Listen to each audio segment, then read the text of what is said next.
I see mythology, when it's in a socially functioning way, as serving four functions.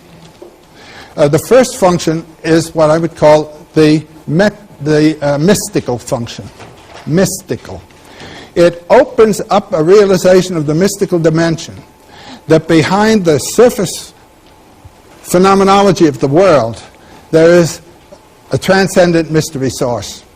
And that is the source also within yourself. The second function has to do with the image of the world, what I would call the cosmological function. This changes radically from time to time. In the very early hunting and planting and gathering societies, relatively small horizon, and the science was that of what was visible. It was in terms of the visible world. The sun rose, went down. The moon rose, went down. With Copernicus, this all changed. The sun isn't rising. It's we that are twisting. The cosmology is totally changed. Cosmology in science changes. The mythology to be up to date and really to work in the minds of people who are living in the modern scientific world must itself incorporate the modern scientific world. The third function of a mythology is sociological, to validate and maintain a certain specific social order here and now of this specific society. The fourth problem is the pedagogical problem, guiding the individual harmoniously through the inevitable crises of the stages of life in his world today, in terms of its goods, its values, its dangers. If every story has a beginning, where does the story of humankind begin? Where does mythology come from? For Campbell, the beginning to this story does not exist somewhere out there in the distant past. Rather, it starts right here, right now, within us, with what it means to be a human being. It's easy to see what separates us from each other, what makes us different. We all look and sound differently, and most societies have different values and customs. These are the physical and cultural distinctions that set us apart. What, then, are the characteristics we share in common? How are we all the same? To answer this question, Campbell uses the language of psychology to penetrate to the core of our human spirit. In the last years of the last century, and first of this, there was a very important German anthropologist named Bastian, Adolf Bastian, who was a world traveler and early recognized that in the mythologies and religions of the world there were certain themes, certain motifs that recurred everywhere. And he called these elementary ideas, 𝒹𝓈𝓾𝒾𝓃𝒾𝓃. He recognized also, of course, that in the various provinces and in various centuries, these elementary ideas appeared in different costumes, in different forms, with different applications, and associated with totally different social situations. And he called these local variations Völkergedanken, or ethnic or folk ideas. Now, this is a very important distinction. In some of the writings following Bastian, these two ideas have become confused, and he has been said to have represented simply the idea of the elementary idea. On the other hand, we have to take into account the distinction between what is universal in mythology and religion and then what is provincial and separate. This divides our whole subject into two departments. One, that of the differences, is the concern principally of historians and ethnologists, and they make a very important point of the distinctions. On the other hand, there's the problem of the universals. Why do they occur everywhere? This is a psychological problem. And this is the one that I propose to deal with in today's seminar. Of the psychologists who've dealt with these problems, and there have been many, for me, Carl Jung says the most. Now, I don't present him as a final, definitive theorist. His work is suggestive. This is an enormous subject and full of mystery still. So I want to begin today by briefly reviewing Jung's approach to the problem of the elementary ideas, which he calls archetypes of the unconscious. Now that immediately gives us a psychological ground on which to build, that these are in some way features in the unconscious of the human animal, and experiences that come in through the nervous system are assimilated and interpreted in terms of these psychological ground archetypes. So to begin with, we start with this simple circle here. This is a picture of the soul, the psyche. Plato says the soul is a circle, so here we have it. Now every circle has a center, and that is indicated by the dot in the center there. The horizontal line represents the threshold of consciousness. Above that is our mental waking consciousness, and below that is what might be called the wisdom consciousness of the body itself. The term that Jung uses for the totality is the self. Now this word, the self, in his terminology, is not to be confused with the Hindu Atman, which has been translated as the self. If Atman were what I was talking about, there would be no circle there at all. There would be just a white flash on the screen. The Atman is undifferentiated consciousness. But what Jung is talking about is consciousness enclosed in a specific human body, namely yours. And it is conditioned in all of its experience and action by the conditioning body in which it resides. Male, female, young, old, healthy, or decrepit one way or another. That is the machine that you've got to live with, and it's with that you've got to deal. There's no use wishing you were, 6'8", tall, blonde, and blue-eyed. The bounds of your experience are indicated by the circle. The center of consciousness is termed the ego. It simply means I. In German, it's the Ich. I have represented this as rectangular to indicate that its mode of judgment is not in accord with that of the body, with that of nature. This room that we're in is rectangular. It's built by consciousness. When you walk out of this room, you come into the country out there, this beautiful country. It has nothing to do with rectangles. And all conscious thinking is likewise out of accord with the order of the body. Myths come from down here, from where the energies come from, as dreams do. And it's the business of ego not to try to dictate to this circle, to say how square it should be, but to try to bring its impulse system into relationship to the conditions of the environment which ego has constructed. Culture is a cooperation, is the result of a cooperation between the self, you might say, and the ego. And mythology is the language of the self speaking to the ego system. And the ego system has to learn how to read it. And for the most part, we in our world have forgotten. Now, down below there, we have the shadow. as Jung calls it. It's like the blind spot for ego. That about yourself of which your ego is completely unconscious, of which it has no knowledge whatsoever.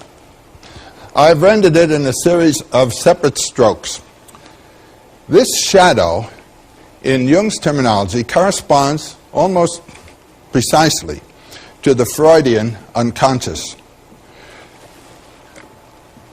The Freudian unconscious is constituted of repressed experiences, repressed shocks that the infant, first the infant and then later the growing child has experienced. Jung's first interest in Freud was in Freud's theory of the mechanism of repression. What is it in the psyche that so puts these things out of sight that consciousness is completely unaware of them? And it is these shocks that have set up the slant, the posture, the structuring attitude of the individual to life. It's these that constitute the personal unconscious. The shocks that will have upset and transformed the life experience of one person will not be precisely the same as those that will have done so for another. And so the shadow is the order of what Jung calls the personal unconscious. On the other hand, the self is a function of the biology of the body. We have two things here. We have a basic human biology, and we have then a system of individual experiences, both in the unconscious realm as far as our ego knowledge is concerned. It's out of those centers, then, that dreams come, and dreams, of course, will be primarily personally oriented. They will have come from the shadow system mostly, but the shadow system rests on the deeper ground. When we come to myths, the imagery is out of the general system. And Jung speaks of two orders of dream. There'll be one order of symbols that you can interpret by personal associations, the free association technique that Freud uses. But there will be then other images in your dreams at certain critical moments in your life that you cannot interpret through personal associations. They will be strictly mythological in their character. On the other hand, you can have dreams that have to do with personal experiences that are quite peculiar to yourself. And these Jung calls the small or little dreams, and the others the big dreams. Often the big dreams occur in technicolor. The next problem is this of the persona personae. Persona is the Latin word for the mask worn by an actor. Each society has its wardrobe of personae for you. If we were here in Taos, let's say 250 years ago or something like that, we would be an American Indian community, and there'd be a totally different set of personae, tasks to do. These are the Völkergedanken. These are the folk ideas. This is the system of transformations that we have to live with. And it's through the personae of the society that one comes into relationship to other human beings and also into the world of nature, which means into the world of one's own character. These will differ from one society to another. Now, in a traditional society, and supreme example is traditional India, the individual is meant to identify with the persona. He is to live in terms of what is called the dharma, the duty system that is put upon him. And he is a Brahmin. He is a warrior. He is a merchant. He isn't playing the role. He is it. In our modern Western society, which has much more respect for the individual values and the individuality, the person who identifies himself with his role, we call a stuffed shirt. You have to put the role off and put it on again. It's not part of you. The executive comes home in the evening and is met by the executive's wife. The executive plays ball with the executive's son for a little while. And then later in the night, the wife will have the privilege of going to bed with an executive. And this is the thorough stuffed shirt. Not only are you in our society supposed simply to put the role on and put it off, but also you're supposed to develop your critical faculties. This is the function of ego, of which the Orient and traditional societies know nothing. The whole character of Oriental thinking is elimination of ego, which in Sanskrit is called ahankara, making the noise I. By eliminating ego, annihilating the critical faculty, you identify with the role that the society has put upon you. In other words, what we think of as the creative faculty is completely gone. Now, this is one of the problems when a Western person goes to an Oriental guru to become illuminated. The Oriental person has a relatively fragile ego. But we have been asked ever since childhood, Johnny, would you like chocolate or vanilla ice cream? I want strawberry. So we go out and get strawberry ice cream for the kid. We're even allowed to choose our wives and husbands. This doesn't happen in the East. Life happens to people in the East. They don't choose it. And so this faculty, this judging, this evaluating, this accepting responsibility faculty is not developed. So a Western person with a developed evaluating ego goes to an Oriental guru. And the guru has a little hammer to break egos. That's what's known as method. And the person comes then with this rock of an ego. The guru is used to things about as fragile as those things you hang on Christmas trees. And you come with your ego and you say, Guru, I want to get rid of my ego. So he takes the hammer, nothing happens.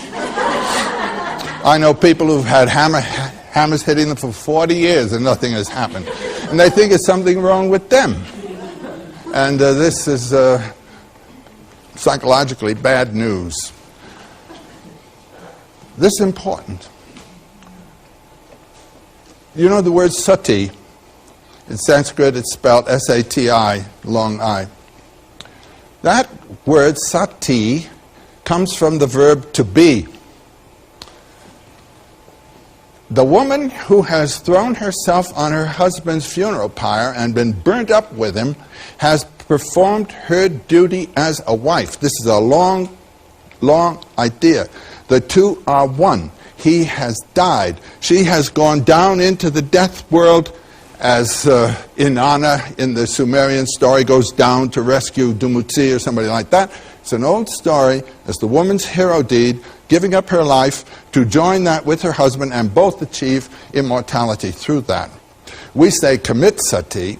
In India they say the woman becomes sati. She becomes something. She is something. And the woman who doesn't do it is asati, is nothing. One's character is a function of one's identification with one's socially given duty, a totally different system from ours. Now, another thing to remember with the persona-personae system is this includes the morality as well. The morality of the culture is involved in this. So that morality is something you put on and put off. When in Rome, do as the Romans. And a lot of people have trouble with that. When people hear the word psychology, they often think of therapy. Someone has emotional problems and needs help to get through a crisis. To Campbell, psychology's greatest value lies in the insights it offers to all of us about how we live our lives. Campbell believed that the more we know about our common psychological roots, the more we feel connected, not only to the rest of humanity, but to the mystery source of all life. He has spoken so far about the self, our conscious and unconscious being, and about the persona system, the relationship of the individual to society. But what of the most mysterious relationship of all, that between man and woman? Now we come to the next business, anima animus. The anima is the readiness in the masculine psyche to respond to a female presence. Put it that way. It's the ideal of woman that is in the psyche. This has, in each case, two aspects. One is the archetypal or collective anima image. All males are born with that readiness. But the other is the personal aspect. Now let us ask, how is the personal aspect rendered? The first object for a subject is mother. The child is born from the mother's body and is immediately put on the mother's body, and mother is the world. The child has had no other experience. The entire eros, the entire libido, the entire experience of object is of the mother. And the child is completely ready for that. The mother as environment and the child as the creature are perfectly matched. The child knows exactly what to do. Goes to the mother's breast and is now being nourished. Didn't have to be told this, what to do. The body is made to live in its environment. So the first object for any subject is a female object, the mother. And how does that mother behave? Is she glad to have the child, or does she resent it? All this comes through. Is she gentle? Is she skillful? And so forth and so on. This is the first determination of the anima structure. This is the personal experience, and it will differ from mother to mother. Then all images of woman later in experience rest on that. They build up this image and transform it, differentiate it, and so forth. So the male relationship to the female is based on a very singular ground, which in each individual experience will have its own character, personal, collective aspects. The experience of the male, as something else, comes later. I'm told somewhere in the second year. Up to that time, Daddy has been mother's hairy helper. But now, and really not quite satisfactory either. Then what comes along around this other age crisis is the realization there is an essential difference here, and I'm on this side or that. Now we have the Freudian family romance of the Oedipus and the Electra complexes. The male boy and the male father with rivalry for the mother, and in the girl's case, the young girl and the mother in rival for the father. This is a quite secondary situation, and of course this will differ from society to society. In our society, where we have the closed family, you have a quite different situation from what you would have, for example, in a Polynesian village, where everybody is everybody's father and mother. The children are the children of the community, and people behave with children as though they were their own children. The thing is a totally different thing. So we have two totally different structures here. The male in relation to the female in relation to the male. Furthermore, by the time Daddy is recognized as something different from mother's helper merely, there are other males in the environment. There are uncles, brothers, doctors, and gentlemen, perhaps whom father knows nothing about. So, as Jung says, the woman has a kind of jury for her animus or animi, whereas the male has the singular mother. And now comes my masterpiece. this diagram shows that knowledge of the unconscious is gained by the ego by way of projections. The unconscious, and this is something that is really serious, unconscious is unconscious. You don't know what's down there until you experience it by way of a projection. So, a woman walks in the room and I'm struck. What's happened? She has received my animal projection. I was a dimple here or something like that that mother had, and there it is. I don't recognize this mother. I think it's that out there. And then I married the creature. Now, I don't know what I'm doing, really. What I'm really joining up with is a projection of my own psyche. And it doesn't take long in marriage for a fact to show through. And here comes the typical problem. Now, what are you going to do? You thought you were marrying this and you got that. And there are two possibilities. One, you could say, darling, I am disillusioned. I'm taking my anima back for reprojection. And this can go on.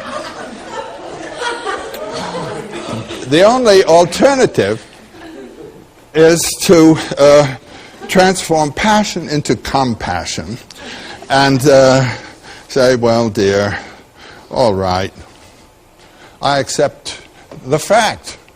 And then there comes what we call love. Love is really the relationship to the person. It's a person-to-person relationship that develops. Otherwise, there's tension, but there has to be a reconciliation with the fact world. And this we call maturation.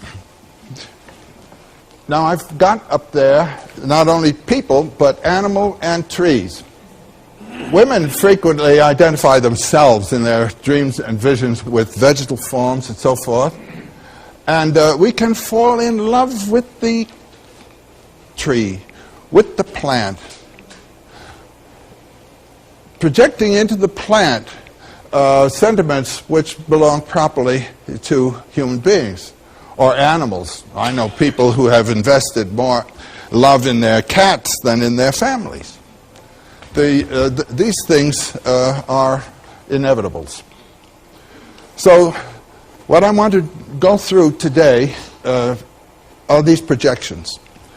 I'm going to deal first with the shadow projections. The shadow is the rejected, frightening aspect of your experience of life, which then gets projected onto people. The shadow in your life will always be a person of your own sex. It's the you that you are refusing to admit. It has terrifying, threatening qualities, but you must remember that it also encloses values, positive gold values, that you have not allowed to come into your life. The shadow, you don't know anymore why it is you don't like that person. I've had the experience, a rather common one in my life. I do not like you, Dr. Fell. The reason why, I do not know. I cannot tell. But this I know and know right well. I do not like you, Dr. Fell. Well, this is a person that's doing things that I was taught not to do. Let's say something like that. Then the anima projection. But then there's another. The projection of the self. The idea of your totality, your fulfillment.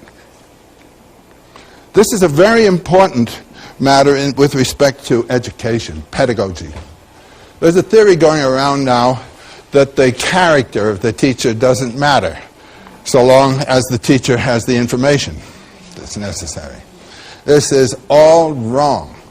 It's the character of the teacher that evokes ideological participation and spontaneous identification and learning. Everyone can remember 4 or 5 teachers out of many dozen who actually did something to one. These were people that evoked the self-image, and with it, the learning and what they had to teach. And now we come to the next problem. What is it that enforces the persona system, that enforces the folk idea system. The first level are the neighbors. What will the neighbors think? Little Sati won't throw herself on her husband's funeral pyre. What will the neighbors think? So we throw her on. This is the most important, really. Then we have the whole institutionalization of morality and social custom and so forth that enforces this system. Then we have the idea of nature, the idea of nature. People speak of, natural moral laws and all that sort of thing, as though there were any such thing. And finally, with this, I represent the idea of transcendence. This is the sun door through which the soul goes, burning out all temporality into eternal life. The ideas that are represented here, the grades of ideas, are what enforce this circle. And when the persona system is enforced by the society, there will be a socially, locally conditioned anima-animus system also. The image of the mother, she is of a member of a certain society, a certain race and so forth. This establishes this. Now there are two kinds of mythology. There's what is called the right-hand path, the mythology of the village compound that keeps you fixed in the context of your world. And you grow up here, you live as expected, you live a dignified, successful, and in a rich society, a richly developed life. On the other hand, you may flip out. You may have the feeling of incongruities here. This doesn't go with me. And then you move out. You move out into a realm of danger. This is known as the left-hand path. You follow the way of your own bliss. And you are in a realm for which there are no rules. And since your bliss is not mine, you don't know where you're going. Here you will live a life of danger, creativity, perhaps not a respected life, but certainly an interesting one. And these are the two choices. And there are mythologies for both. There's the right-hand mythology, which is local to each culture. And then there is what I would call the general mythology of the hero journey, the night sea journey, the hero quest, where the individual is going to bring forth in his life something that was never beheld before, namely the fulfillment in time and space of his own potentialities, which are peculiar to himself. The ego, persona, the shadow, anima, animus, projections, the more we try to arrive at a simple understanding of these ideas, the more complex the whole matter becomes. We all have an intuitive sense of these things, but the language of psychology sometimes serves more to confuse than to clarify. Besides, if these ideas are constant to the human race, why must we rely on unfamiliar vocabulary to understand them? According to Campbell, we needn't. The archetypes of the unconscious, the universal themes, are accessible to all through the universal language of art. In art, Campbell sees the abstract, elementary ideas take concrete form. And now I come to another phase of this.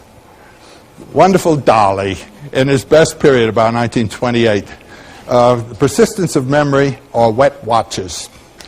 This is the experience of time in the unconscious.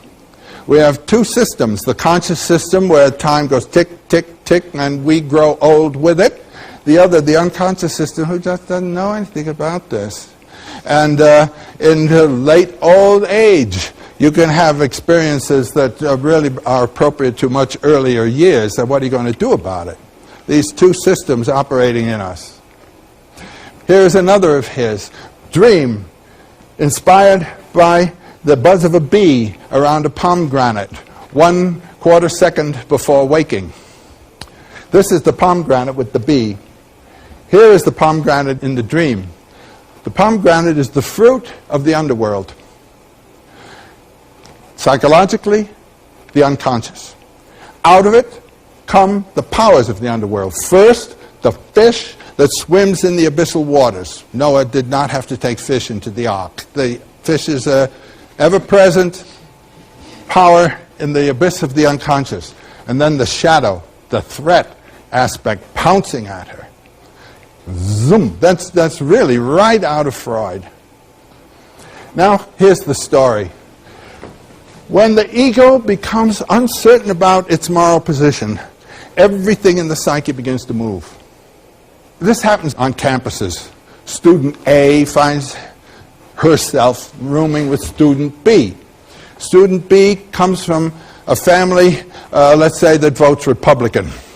And student A's family votes Democrat. The families would not speak to each other. They would even burn each other at the stake if they could. And then these students find, oh, this is a perfectly decent person. Their whole moral and theoretical position is loose. And then there takes place two very important movements. Who that? That's me coming up, boy. Eyes your own other side. I call that the knock-knock principle. I once knew a nice little Christian gentleman who said, if I weren't a good Christian, I'd be a terrible person. I asked, well, what do you think you'd do? He didn't know. I said, you're not a danger to society. One can overestimate the threat of one's own shadow. And the other is the allure of the exotic. You see, what's happening is the social bounds, the social right-hand path system is disintegrating. Shadow comes up, and you have the collision of righteous against darkness and so forth and so on. And the other, exotic allure. Oh, for a South Sea Island and those hula girls. That I call the twinkle twinkle principle. And this is what happens. Then the poor man, everything he wants to do, he doesn't want to do. And so he's hanging on more tenaciously than ever to the persona system. So half his energy goes into holding on to what he expects himself to be, and the other into wishing it were something else, and then he experiences depression. No energy for anything except that tension. Now this is the way you feel. This is another Dolly, and it's called Premonitions of Civil War, or Soft Composition with Boiled Beans. But I present this for a certain reason. Premonitions of Civil War. The dynamics of the psyche, the dynamics of the society are equivalent. What has been pushed down is going to come up. And there's the tension.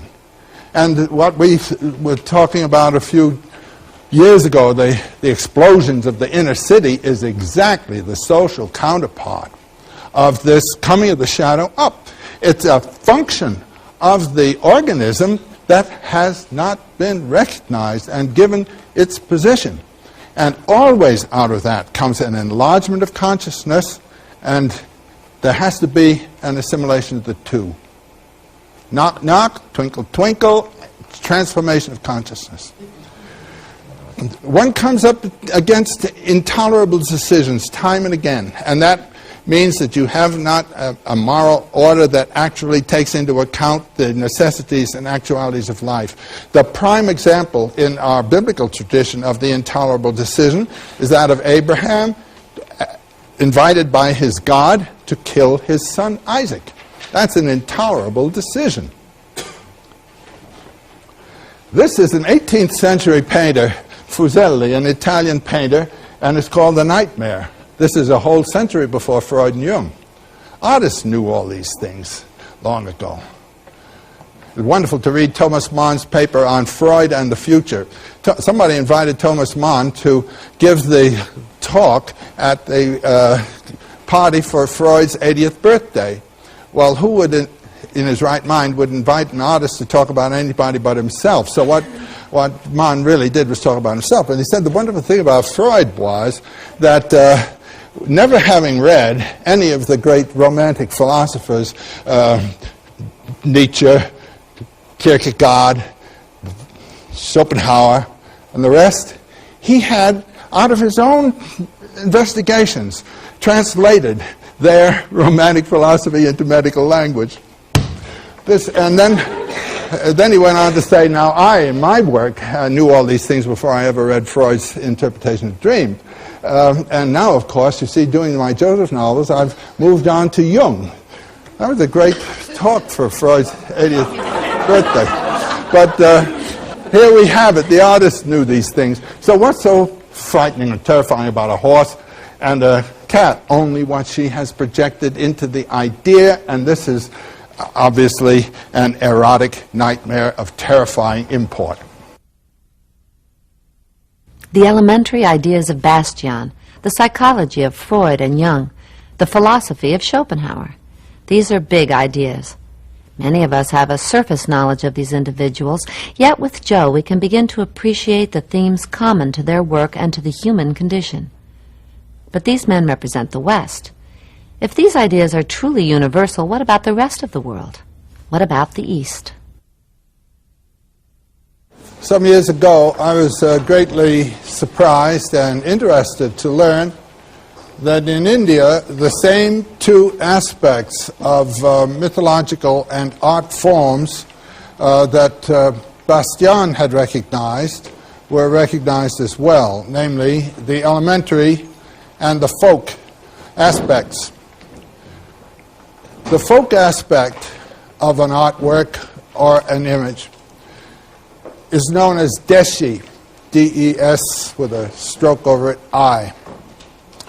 And deshi means local, provincial, and popular. I think that's an interesting combination of words.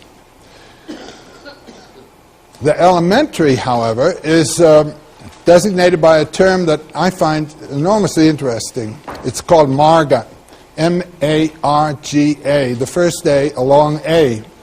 And marga means the path. It's from a Sanskrit root, mrig, which relates to the trail left by an animal. And the sense of it is that by following the path of the archetypes, the archetypal images, the elementary form or the elementary aspect of the image, you are led to the den of the animal that left the path. And that den is your heart. And the animal is the human animal. You are led inward to yourself by following the path of the archetypes. Now this gives us a clue to the two fundamental aspects of the mythological message. The elementary idea is enclosed in the folk idea. The source of the elementary idea is the human imagination, the human spirit, and its address is to the human imagination, the human spirit. The folk inflection relates specifically to the sociology of the local culture. The elementary idea is enclosed in the folk system. The rituals of the folk consequently also enclose the elementary instruction, the elementary idea. The young person growing up and being trained in the ritual life and moral order of the society is at the same time being introduced to the elementary ideas which are the very ground of his own nature. So the first function then is to induct the young person into the society. And since the enclosed elementary idea speaks deeply to the individual's own spirit, he is deeply engaged in the society. And this is the kind of engagement that comes of identification with the society that comes from induction into a traditional culture. We don't have it. Our commitment to our society is from up here. People ask for reasons, you know. What's this war about? Am I going to go into it? I mean, you don't get that in the other kind of a system at all. Your society is you in some deep way. But then there comes a time in midlife, or post-midlife rather, when the society disengages you. Younger people who have come along can do the job better than you. Also, let me just tell you secretly, you've disengaged yourself. When everybody you meet reminds you of somebody you've already talked to. And everything you hear, you've heard before. You're ready for another show.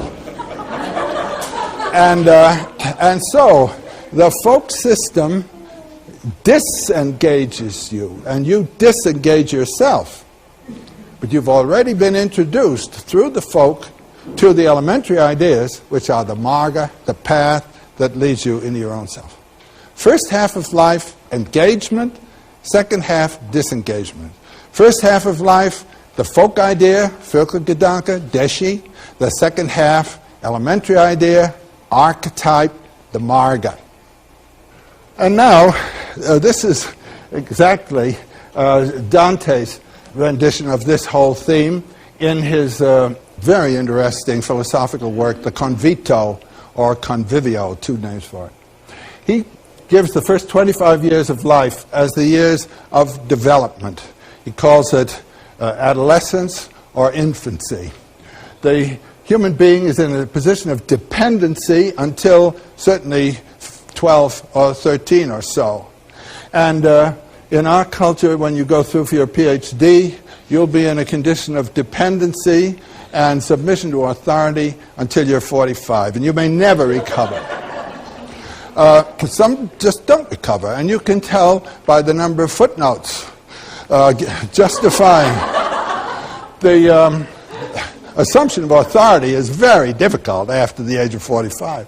So this is the first stage of life, and the virtues assigned by Dante are obedience, a sense of shame, not guilt. Those are two very different things. Shame is embarrassment because of failure of performance. Guilt comes from offending something that you regard as a high authority. But a sense of shame, that's a noble virtue, an aristocratic virtue, whereas guilt is not.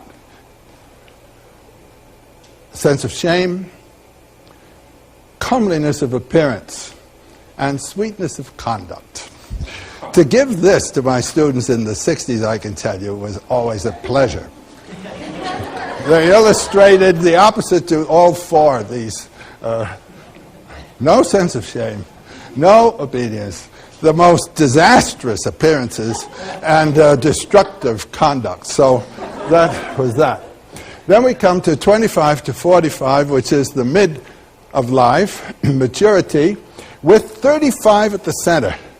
Now, Dante's vision is assigned to his 35th year, the Good Friday to Easter of his 35th year. It's rather amusing. Dante was born in 1265, so he was 35 years old in the year 1300. And in that period, 1300 was thought to be the middle year of the history of the world. So it wasn't difficult for him to coordinate his individual life with the life of the universe, you see, and we don't all have it that easy. But this is the time then for the transition. And through the experience of the sense of the symbolism of the culture, to come to the knowledge of it, not simply following. And so from here on, we have people of knowledge. And the virtues are the virtues of the medieval knight. They're temperance and courage and love and loyalty and courtesy. It's a pretty good show. 45 to 70. Now these are the years that in India are to be spent in the forest. This is the year of vanaprastha, leaving the society for the forest. Not so in the West. As a result, India, particularly in social and political life, has never had the advice of people who knew anything beyond what had been given. And so their political systems are in the same state as the political systems of 2000 BC. That is to say, despotism. And a revolution consists simply in a palace revolution to install another despot. But in the West, from the Greek world on, we have an evolution of institutions that comes from the advice of the aged, the wisdom of those who have lived on. They don't go into the forest, they remain in the society. And the virtues here, 45 to 70, are of wisdom, justice, generosity, and cheerfulness. I mean, you should be in such a condition that nothing can knock you down by that time. Then 70, and as I always think, you know, it's an unfortunate term that Dante has found for this. He calls it decrepitude from here on. And the two virtues here are looking back over the lifetime with gratitude. So important. No matter what your seat in the opera, it's been a great show. It really has. And looking forward to death as to a return home. That's not a bad schedule. It is indeed a great show.